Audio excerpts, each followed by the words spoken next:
보건복지부가 어제 국민연금의 스튜어드십 코드 초안을 공개했습니다. 이번 초안에는 기업의 배당 확대와 비리 등 불법 행위에 대한 압박 강화 등 지침이 담겼지만 사회이사 추천 등 경영에 직접 참여하는 방안 등이 빠져 반쪽짜리 지침이라는 목소리도 나옵니다. 오늘 이슈플러스에서는 국민연금 스튜어드십 코드 초안의 내용과 반쪽 논란의 원인에 대해 금융증권부 김서훈 기자와 이야기 나눠보겠습니다. 김 기자, 국민연금의 스튜어드십 코드 초안이 드디어 공개가 됐는데요. 우선 스튜어드십 코드가 무엇인지 설명을 부탁드릴게요. 네, 스튜어드십 코드란 고객의 자산을 운용하는 기관 투자자가 주인의 재산을 관리하는 집사처럼 투자한 기업의 성장과 고객의 이익 향상을 위해서 기업의 의사결정에 보다 적극적으로 참여하도록 하는 행동 지침을 말합니다. 기업의 불법 행위와 부적절한 지배구조는 개선하고 투명성과 주주 친화 정책은 강화하는 것이 이 스튜어드십 코드의 주된 목표인데요. 전문가들은 스튜어드십 코드의 도입이 저평가된 우리 증시를 가치를 끌어올려줄 것이라고 보고 있습니다. 네, 그렇다면 이번 국민연금이 내놓은 이 스튜어드십 코드 초안에 어떤 내용이 담겨 있는 겁니까? 네, 초안의 내용은 크게 수익성 부분과 투명성 부분으로 나누어 볼 수 있는데요. 이 국민연금은 우선 올해 안에 배당을 하지 않는 기업들을 압박해서 수익성을 개선할 계획입니다. 배당과 관련해 대화를 거부하는 등 개선 의지를 보이지 않는 기업의 경우에는 이 주주 활동의 단계를 즉각 높이고 또 필요할 경우에는 주주 제한권까지 활용할 계획입니다. 네, 그리고 이 기업의 투명성 강화를 위한 지침도 있다고요?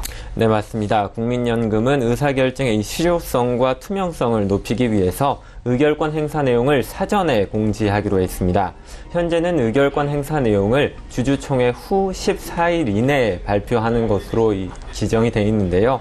이를 바꿔서 주주총회 안건에 대한 국민연금의 찬반 의견을 주주총회 전에 공시하기로 한 겁니다.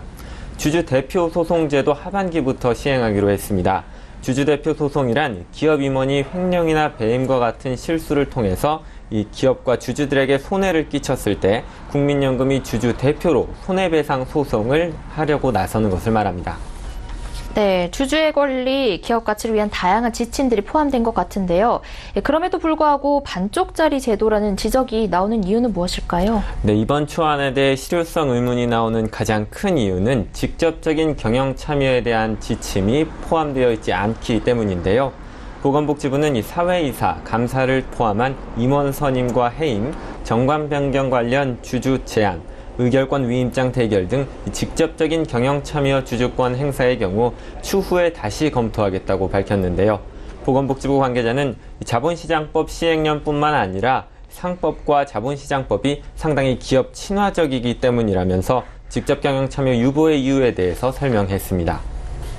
네, 한편 국민연금이 주주로서의 독립성을 유지하기가 어려울 것이다, 이런 우려도 나오고 있다고요? 네, 맞습니다. 이 정부는 국민연금이 주주로서 독립적인 목소리를 낼 수 있도록 기존의 국민연금 의결권 전문위원회를 민간위원회로 구성된 수탁위원회로 확대 개편하기로 했는데요. 하지만 이 수탁위원회의 상위기관이 보건복지부 장관이 위원장으로 있는 기금운용위원회라는 점이 문제로 지적되고 있습니다. 수탁위원회가 민간위원으로 구성돼 있다 해도 정작 주주활동 기준과 절차의 마련, 투자 제한과 변경 등 주요 정책은 국민연금 기금운용위원회에서 결정을 하기 때문에 이 국민연금이 정부의 의지에서 자유롭기는 어려울 것이라는 분석이 지배적입니다.